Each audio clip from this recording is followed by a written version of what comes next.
Welcome to the night section.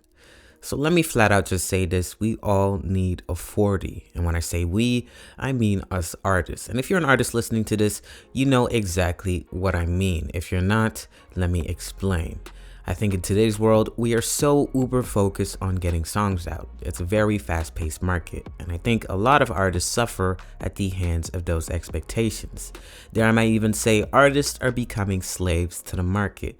With that comes a bigger downside, at least in my opinion. I would assume all my viewers have integrity in their craft, but with the expectations of the music industry and the internet, and the short attention spans of our listeners, I think we artists feel pressure to drop a song every day or every week. I mean, I think it pays off to work on your craft every day.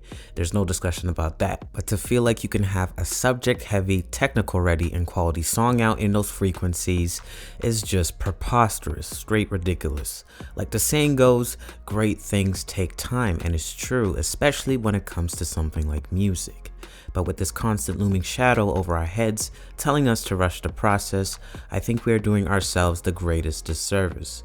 Not only are you more likely to produce low quality music, but we also tend to neglect our musical counterparts in a process that overall really just stunts our own development. As artists, I think we owe it to the producers to give them credit as well.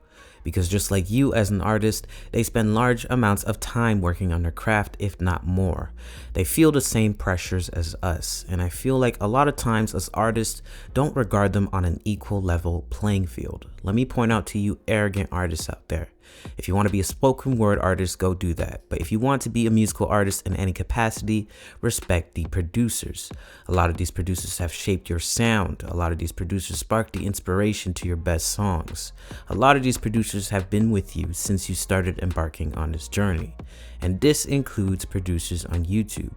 Producers that are on YouTube aren't any less just because they're on YouTube. If anything, they're using it as a platform to showcase their talent, just like the rappers that are on SoundCloud but don't want to be deemed as any less. But what I really wanted to get into today is how 40 has played such a pivotal role in shaping Drake's career, but more specifically his sound, and hopefully inspire you guys to see a real life example of why the artist-producer relationship is so important.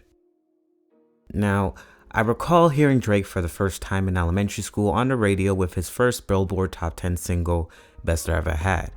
I honestly didn't think much of it, and I definitely couldn't have predicted that a little over a decade later, he'd be one of the biggest artists in the world, let alone one of the top-selling rap artists of all time.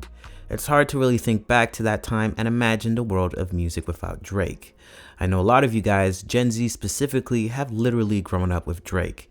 After Best I Ever Had, music was really changed forever, and it seemed that project after project, Drake would just deliver and deliver. I remember asking myself back in 2015 when Drake dropped If You're Reading This, It's Too Late, if he'd ever miss. And of course, that was the time when the whole ghostwriting Quentin Miller allegations came up. And everyone's entitled to their opinion, but for me, even if it is true, it still doesn't take away from Drake's legacy as an artist. But what a lot of people fail to really understand is the common denominator in all of this. What has led to Drake's success, and that's Drake's team. The OVO team, that's Oliver, Boy Wonder, but more specifically, Noah Shabib, aka 40. Not to mention the people involved on the back end that we don't tend to hear about or know about. But with 40 specifically, he and Drake both created a new sound in music and actually popularized the sound. To be more specific, the sound that we associate the entire city of Toronto with. If you don't know what I'm referring to, it's the atmospheric, lo-fi, underwater sound. Today, I'll be using the Native Instruments interview with 40 as a case study. Here we saw 40 actually open up about the technical aspects of the sound back in 2016, saying, quote, "I'm notorious for this lo-fi underwater sound. People usually assume it's a low-pass filter, and I'm just rolling off all the top end, but for the most part, I'm actually degrading the sample rate. So I'm removing those frequencies from the top end. They're not even getting sampled in the first place. They don't even exist. When you would take out that pristine high end and lower the sample rate, it would become a little more authentic, almost different, like it was sampled or taken from somewhere. And the most important reason was, back to what I was talking about, focusing on the artist versus focusing on myself as a producer. So instead of focusing on my music, I was carving out an entire space in the frequencies so the artist occupies the top end completely, almost exclusively, and the music sits in the bottom end in a way that nobody would do it. Anybody would say, absolutely not, you cannot do that, end quote. Then continues saying, quote, it was just me and Drake wanting to do something different to make a sound that we felt was unique, and it really resonated with people. But that's also the co-production of Drake on that level, end quote. So based on that interview, I understood two things. One, about the type of producer 40 is, and two, the overall chemistry of both 40 and Drake being the artist and producer. So for one, 40 highlighted the fact that he puts the artist first. In his own words, quote, when it comes to Drake, my objective is to make the artist the #1 priority at any cost. My goal is to make them happy. As much as I have integrity in the work that I'm doing, I want to make sure they're getting what they want, because they're the ones that have to go on stage and perform it. They're the ones that have to carry that record for the rest of their lives and their careers, end quote. What this means to me, and what producers can all learn from this, is to leave your ego at the door. And this, I think, is a really important lesson, because when it comes to music creation, especially dealing with specific artists, after all is said and done, the song will mainly be associated with the artist. And I know it's a catch-22, because on one hand, if the song is a smash, it's the artist for the most part that's getting all the flowers and public recognition for essentially being a genius.